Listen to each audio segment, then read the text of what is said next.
හයි guys, අද අපි හදමු රසම රස ලුණු රොටි එකක්. ඉතින් පාන් පිටි ග්‍රෑම් 300කට තෙල් තේ හැඳි 2යි මද රස්නේ වතුර ටික ටික දාලා හොඳ සොෆ්ට් ඩෝ එකක් කනා ගන්න.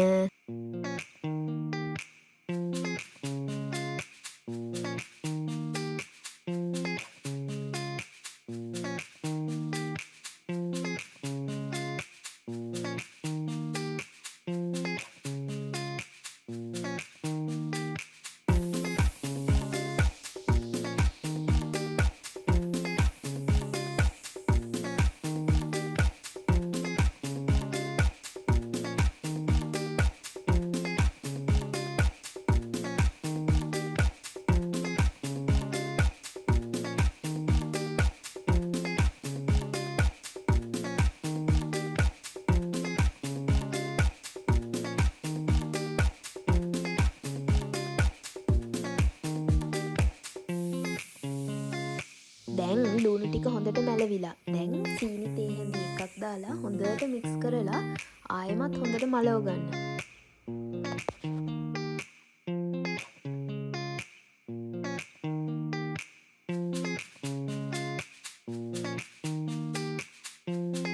දැන් පිටි බෝලයක් අරගෙන ඒක හොඳට තුනී කරලා හදාගත්ත ලුණු මිශ්‍රණය මැදින් තියලා කොටු ආකාරයට නමා ගන්න.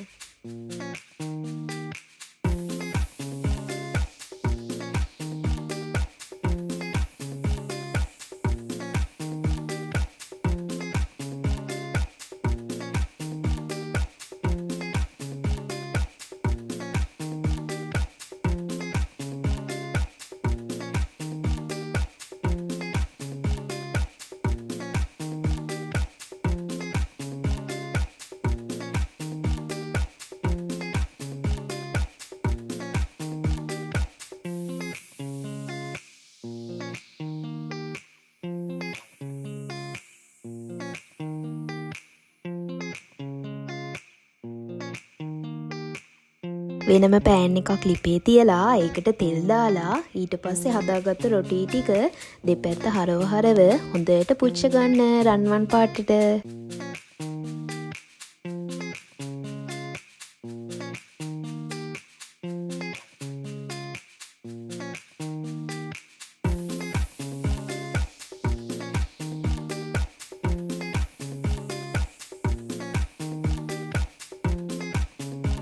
මේ රොටි එක ඔයාලා රෑට හදලා රස බලන්නකෝ, මාරම රසයි.